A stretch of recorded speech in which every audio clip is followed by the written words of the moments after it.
दोस्तों, आज की वीडियो में हम भारत के सबसे अमीर घरानों की शख्सियत के बारे में बात करने वाले हैं। इस वीडियो में हम देखेंगे कि दोनों का व्यक्तित्व कैसा है और किस तरह से देश और देश के लोगों की तरक्की में इनका योगदान है। सबसे पहले हम बात करते हैं टाटा ग्रुप और रतन टाटा के बारे में।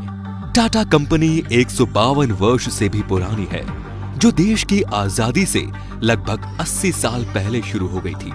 टाटा कंपनी का बिजनेस आज के समय में लगभग 160 से भी ज्यादा कंट्रियों में फैला हुआ है। वहीं रिलायंस इंडस्ट्रीज की शुरुआत आज से 40 वर्ष पहले धीरूभाई अंबानी ने 1966 में की थी। मतलब ये है, टाटा ग्रुप के मुकाबले रिलायंस इंडस्ट्रीज काफी नई कंपनी है। मार्केट वैल्यू के हिसाब से रिलायंस इंडस्ट्रीज भारत की दूसरी सबसे बड़ी कंपनी है। रिलायंस इंडस्ट्रीज की total market value 200 billion US$ है, यानी कि तकरीबन 14 लाख करोड़ रुपए, और ये बजट हमारे रक्षा बजट से कई गुना बड़ा है।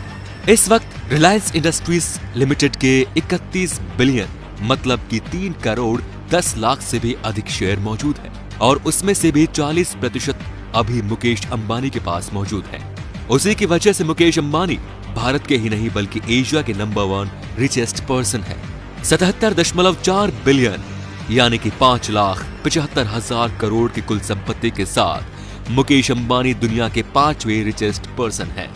वहीं हैरानी की बात ये लगेगी कि 160 बिलियन US$ यानी कि 11,12 करोड़ की टोटल मार्केट वैल्यू के साथ इस समय टाटा ग्रुप भारत की सबसे बड़ी कंपनी है। और उसमें भी इम्पोर्टेंट ये कि टाटा सन्स यानी कि रतन टाटा का शेयर 66.7% है। मतलब ये कि रतन टाटा की कंपनी भी बड़ी है, और उनकी कंपनी में रतन टाटा के शेयर भी मुकेश अंबानी से 20% अधिक है।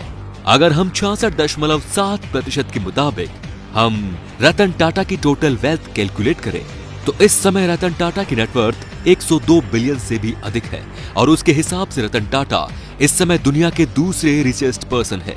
लेकिन फिर भी रतन टाटा का नाम टॉप 10 रिचेस्ट पर्सन के लिस्ट में नहीं आता। इसकी वजह यह है कि जो ये 66.7% शेयर रतन टाटा के ग्रुप में है, इसमें से 65% तो चैरिटी यानी कि ट्रस्ट के नाम कर दिए गए हैं, और इस तरह सर रतन टाटा के पास मात्र 1.7% शेयर ही बच जाते हैं। यानी कि सर रतन टाटा अपनी इनकम यानी कि अपनी वेल्थ का लगभग 99% हिस्सा चैरिटी यानी कि दान कर देते हैं, और उसमें 1.7% शेयर के मुताबिक रतन टाटा की नेटवर्थ मात्र 2.5 बिलियन US$ है। अगर सही मायनों में देखा जाए तो दिल से भी और दौलत से भी रतन टाटा भारत के नंबर 1 रिचेस्ट पर्सन है। और अगर रतन टाटा इतना पैसा चैरिटी में नहीं देते तो रतन टाटा आज के समय में जेफ बेजोस के बाद दूसरे ऐसे व्यक्ति होते जिनकी नेटवर्थ 100 बिलियन US$ से अधिक होती। ये दोनों ही शख्स मुंबई में रहते हैं। हालांकि मुकेश अंबानी दुनिया के सबसे महंगे घर एंटीलिया में रहते हैं, जिसकी कीमत 2 बिलियन US$ यानी कि 130,000 करोड़ रुपयों से अधिक है। वहीं सर रतन टाटा जिस घर में रहते हैं उसकी कीमत लगभग 150 करोड़ रुपए है, जो कि भारत के कई सेलिब्रिटीज के घर की कीमत से भी कम है। मुकेश अंबानी पर मंथ 15 से 16 लाख रुपए अपनी सिक्योरिटी पर खर्च करते हैं। ये सिक्योरिटी उन्होंने लगभग Z सिक्योरिटी बनाने की कोशिश की है।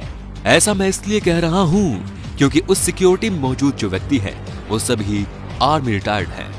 वहीं रतन टाटा अपनी सिक्योरिटी में ज्यादा पैसे खर्च नहीं करते और मोस्टली 1 या 2 गार्ड को साथ ही लेकर चलते हैं।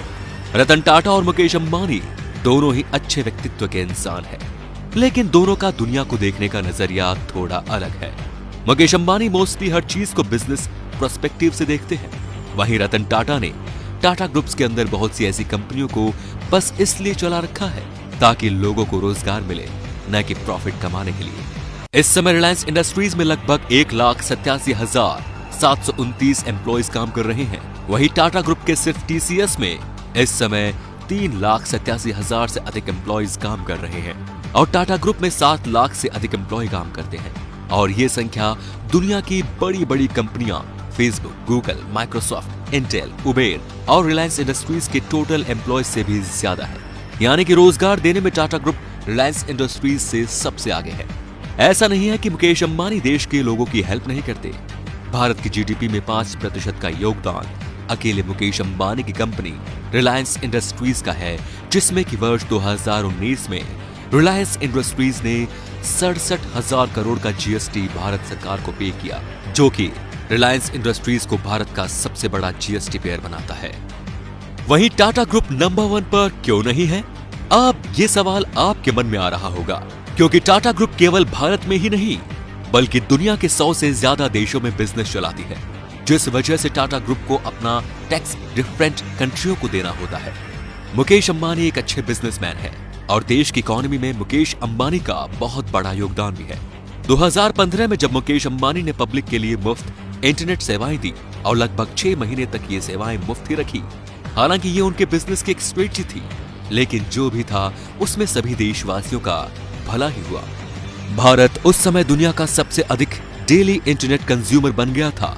इतना ही नहीं, मुकेश अंबानी के बदौलत सबसे सस्ता इंटरनेट भारत में है।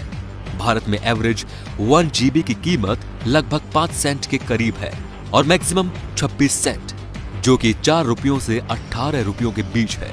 वहीं यह कीमत किसी वक्त में 149 रुपयों तक हुआ करती थी और हमें इस चीज के लिए मुकेश अंबानी का शुक्रगुजार भी होना चाहिए कि उन्होंने भारत में इंटरनेट की कीमतें इतनी कम की। टाटा की टीसीएस कंपनी भारत की सबसे बड़ी आईटी सर्विस कंपनी है, जिसका रेवेन्यू 100 बिलियन US$ से अधिक है। वहीं रतन टाटा सिर्फ बिजनेस पर्सपेक्टिव से नहीं सोचते। यही बात है कि रतन टाटा चाहते थे कि भारत में ही भारत के लोगों के लिए एक अफोर्डेबल कार बनाना। पहले के टाइम में क्या होता था कि भारत में जितनी भी कार बनती थी वो पूरी तरह से भारतीय नहीं होती थी, या तो इंजन किसी और देश से इंपोर्ट करवाना पड़ता था या कोई और पार्ट उसकी किसी विदेशी कंपनी से मंगवाने पड़ते थे। फिर रतन टाटा ने फैसला किया कि वो पूर्ण स्वदेशी भारत में मैन्युफैक्चर कार ही लोगों को मुहैया करवाएंगे। 1998 में टाटा मोटर्स ने इंडिका कार लॉन्च की, लेकिन ये कार उतनी ज्यादा पॉपुलर नहीं हुई थी और टाटा मैन्युफैक्चरिंग कंपनी लॉस में जाने लगी और अपनी कार मैन्युफैक्चरिंग कंपनी पर ध्यान देने लग गए। धीरे धीरे जब समय बदला, जब वर्ष 2008 में फोर्ड कंपनी की जगुआर और लैंड रोवर कंपनी घाटे में चल रही थी, इन दोनों कंपनियों को खरीदने के लिए दुनिया की कोई भी कंपनी तैयार नहीं थी। तब रतन टाटा ने इन दोनों कंपनियों की 2.8 बिलियन US$ में इन दोनों कंपनियों को खरीदा और फिर फोर्ड कंपनी के मालिक ने रतन टाटा से कहा कि ये कार कंपनियां खरीदकर आप हम पर एहसान कर रहे हो। तो इस तरह बिना कोई आपत्तिजनक टिप्पणी किए एक हम्बल पर्सन की तरह अपनी बेइज्जती का हिसाब बराबर किया था। उन कार कंपनियों को खरीदने की दूसरी वजह यह भी थी कि ये कार कंपनियां असल में यूनाइटेड किंगडम की कंपनीज थी, जिसने कि भारत पर लगभग 200 वर्षों तक राज किया। यूके की केवल 2 कंपनियां ही नहीं खरीदी, बल्कि जब भी कोई यूके की कंपनी खरीदने की बात आती है तो टाटा ग्रुप कभी भी पीछे नहीं हटता। रतन टाटा ने 2007 में वहां की Anglo touch steel metal company 12 billion US$ में खरीदी थी, जो कि उस वक्त तक एक्वायर की गई सबसे बड़ी डील थी। इतना ही नहीं, टाटा ग्रुप ने दूसरी सबसे बड़ी टी कंपनी तेतली कंपनी को भी 407 मिलियन US$ में खरीद लिया था।